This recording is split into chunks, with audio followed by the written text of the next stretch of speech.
Good evening, my fellow citizens. This government, as promised, has maintained the closest surveillance of the Soviet military buildup on the island of Cuba. Within the past week, unmistakable evidence has established the fact that a series of offensive missile sites is now in preparation on that imprisoned island. The purpose of these bases can be none other than to provide a nuclear strike capability against the Western Hemisphere. Upon receiving the first preliminary hard information of this nature, last Tuesday morning at 9 a.m., I directed that our surveillance be stepped up. And having now confirmed and completed our evaluation of the evidence and our decision on a course of action, this government feels obliged to report this new crisis to you in fullest detail. The characteristic of these new missile sites indicate two distinct types of installations. Several of them include medium-range ballistic missiles capable of carrying a nuclear warhead for a distance of more than 1,000 nautical miles. Each of these missiles, in short, is capable of striking Washington, D.C., the Panama Canal, Cape Canaveral, Mexico City, or any other city in the southeastern part of the United States, in Central America, or in the Caribbean area.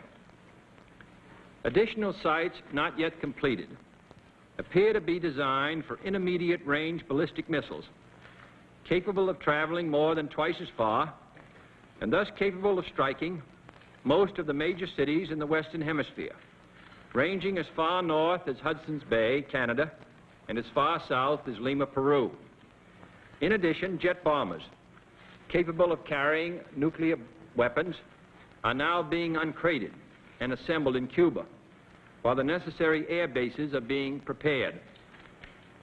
This urgent transformation of Cuba into an important strategic base by the presence of these large, long-range, and clearly offensive weapons of sudden mass destruction constitutes an explicit threat to the peace and security of all the Americas, in flagrant and deliberate defiance of the Rio Pact of 1947, the traditions of this nation and hemisphere, the joint resolution of the 87th Congress, the Charter of the United Nations, and my own public warnings to the Soviets on September 4th and 13th.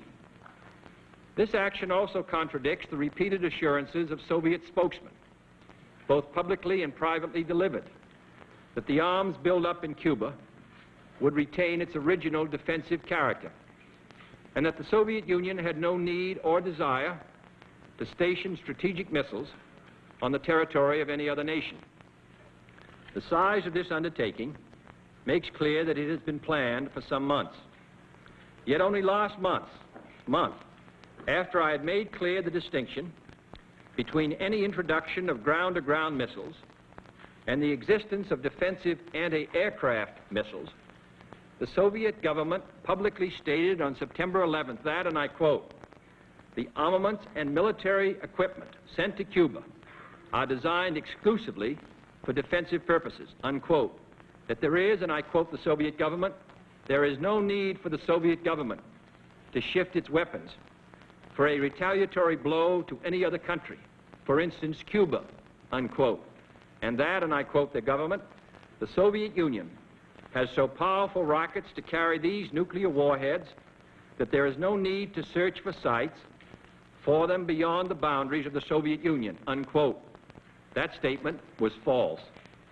Only last Thursday, as evidence of this rapid offensive buildup was already in my hand, Soviet Foreign Minister Gromyko told me in my office that he was instructed to make it clear once again, as he said his government had already done, that Soviet assistance to Cuba, and I quote, "pursued solely the purpose of contributing to the defense capabilities of Cuba," unquote. That, and I quote him, "training by Soviet specialists of Cuban nationals in handling defensive armaments was by no means offensive. And that if it were otherwise," Mr. Gromyko went on, "the Soviet government would never become involved in rendering such assistance," unquote. that statement also was false. Neither the United States of America nor the world community of nations can tolerate deliberate deception and offensive threats on the part of any nation, large or small.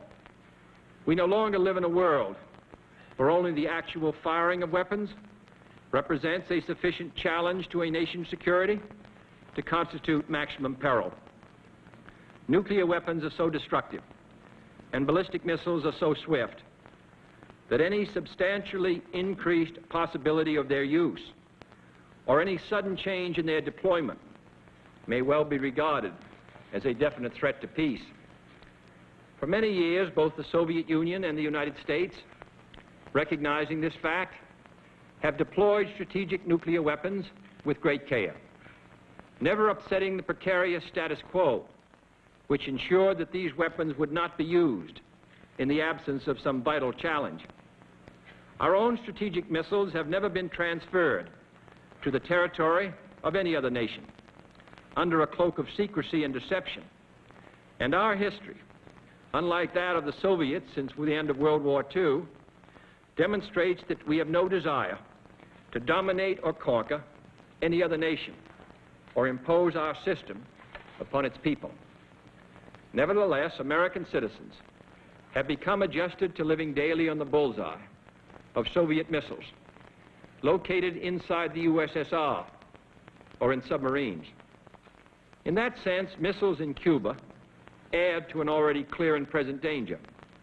Although it should be noted, the nations of Latin America had never previously been subjected to a potential nuclear threat. But this secret, swift, extraordinary buildup of communist missiles in an area well known to have a special and historical relationship to the United States and the nations of the Western Hemisphere, in violation of Soviet assurances and in defiance of American and hemispheric policy, this sudden, clandestine decision to station strategic weapons for the first time outside of Soviet soil is a deliberately provocative and unjustified change in the status quo, which cannot be accepted by this country if our courage and our commitments are ever to be trusted again by either friend or foe. The 1930s taught us a clear lesson. Aggressive conduct, if allowed to go unchecked and unchallenged, ultimately leads to war. This nation is opposed to war. We are also true to our word. Our unswerving objective, therefore, must be to prevent the use of these missiles against this or any other country, and to secure their withdrawal or elimination from the Western Hemisphere. Our policy has been one of patience and restraint, as befits a peaceful and powerful nation which leads a worldwide alliance. We have been determined not to be diverted from our central concerns by mere irritants and fanatics. But now further action is required, and it is underway, and these actions may only be the beginning. We will not prematurely or unnecessarily risk the course of worldwide nuclear war, in which even the fruits of victory would be ashes in our mouth. But neither will we shrink from that risk at any time it must be faced. Acting, therefore, in the defense of our own security and of the entire Western Hemisphere, and under the authority entrusted to me by the Constitution, as endorsed by the resolution of the Congress, I have directed that the following initial steps be taken immediately. First, to halt this offensive buildup, a strict quarantine on all offensive military equipment under shipment to Cuba is being initiated. All ships of any kind bound for Cuba, from whatever nation or port, will, if found to contain cargoes of offensive weapons, be turned back. This quarantine will be extended, if needed, to other types of cargo and carriers. We are not at this time, however, denying the necessities of life, as the Soviets attempted to do in their Berlin blockade of 1948. Second, I have directed the continued and increased close surveillance of Cuba and its military buildup. The foreign ministers of the OAS, in their communique of October 6, rejected secrecy on such matters in this hemisphere. Should these offensive military preparations continue, thus increasing the threat to the hemisphere, further action will be justified. I have directed the armed forces to prepare for any eventualities, and I trust that in the interest of both the Cuban people and the Soviet technicians at the sites, the hazards to all concerned of continuing this threat will be recognized. Third, it shall be the policy of this nation to regard any nuclear missile launched from Cuba against any nation in the Western Hemisphere as an attack by the Soviet Union on the United States, requiring a full retaliatory response upon the Soviet Union. Fourth, as a necessary military precaution, I have reinforced our base at Guantanamo, evacuated today the dependents of our personnel there, and ordered additional military units to be on a standby alert basis. Fifth, we are calling tonight for an immediate meeting of the Organization of Consultation under the Organization of American States to consider this threat to hemispheric security and to invoke Articles 6 and 8 of the Rio Treaty in support of all necessary action. The United Nations Charter allows for regional security arrangements, and the nations of this hemisphere decided long ago against the military presence of outside powers. Our other allies around the world have also been alerted. Sixth, under the Charter of the United Nations, we are asking tonight that an emergency meeting of the Security Council be convoked without delay to take action against this latest Soviet threat to world peace. Our resolution will call for the prompt dismantling and withdrawal of all offensive weapons in Cuba under the supervision of UN observers before the quarantine can be lifted. Seventh and finally, I call upon Chairman Khrushchev to halt and eliminate this clandestine, reckless, and provocative threat to world peace and to stable relations between our two nations. I call upon him further to abandon this course of world domination and to join in an historic effort to end the perilous arms race and to transform the history of man. He has an opportunity now to move the world back from the abyss of destruction by returning to his government's own words that it had no need to station missiles outside its own territory, and withdrawing these weapons from Cuba, by refraining from any action which will widen or deepen the present crisis, and then by participating in a search for peaceful and permanent solutions. This nation is prepared to present its case against the Soviet threat to peace and our own proposals for a peaceful world at any time and in any forum, in the OAS, in the United Nations, or in any other meeting that could be useful, without limiting our freedom of action. We have in the past made strenuous efforts to limit the spread of nuclear weapons. We have proposed the elimination of all arms and military bases in a fair and effective disarmament treaty. We are prepared to discuss new proposals for the removal of tensions on both sides, including the possibilities of a genuinely independent Cuba, free to determine its own destiny.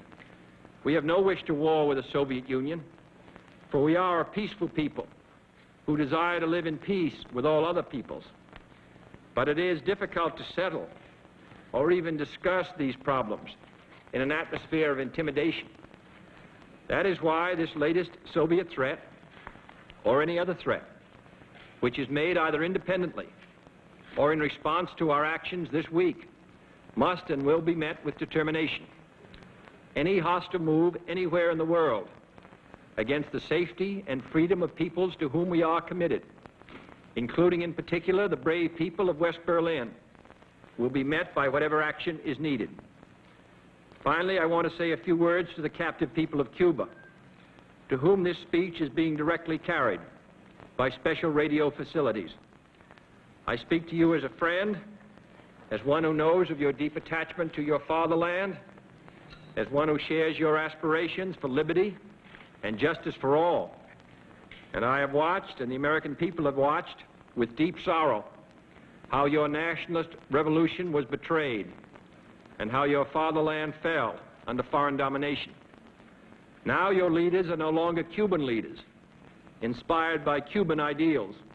They are puppets and agents of an international conspiracy which has turned Cuba against your friends and neighbors in the Americas and turned it into the first Latin American country to become a target for nuclear war, the first Latin American country to have these weapons on its soil. These new weapons are not in your interest. They contribute nothing to your peace and well-being. They can only undermine it. But this country has no wish to cause you to suffer or to impose any system upon you. We know that your lives and land are being used as pawns by those who deny your freedom. Many times in the past, the Cuban people have risen to throw out tyrants who destroyed their liberty. And I have no doubt that most Cubans today look forward to the time when they will be truly free, free from foreign domination, free to choose their own leaders, free to select their own system, free to own their own land, free to speak and write and worship without fear or degradation. And then shall Cuba be welcomed back to the society of free nations and to the associations of this hemisphere. My fellow citizens, let no one doubt that this is a difficult and dangerous effort on which we have set out. No one can foresee precisely what course it will take, or what costs or casualties will be incurred. Many months of sacrifice and self-discipline lie ahead, months in which both our patience and our will be tested, months in which many threats and denunciations will keep us aware of our dangers. But the greatest danger of all would be to do nothing. The path we have chosen for the present is full of hazards, as all paths are. But it is the one most consistent with our character and courage as a nation and our commitments around the world. The cost of freedom is always high, but Americans have always paid it. And one path we shall never choose, and that is the path of surrender or submission. Our goal is not the victory of might, but the vindication of right. Not peace at the expense of freedom, but both peace and freedom here in this hemisphere, and we hope around the world. God willing, that goal will be achieved. Thank you and good night.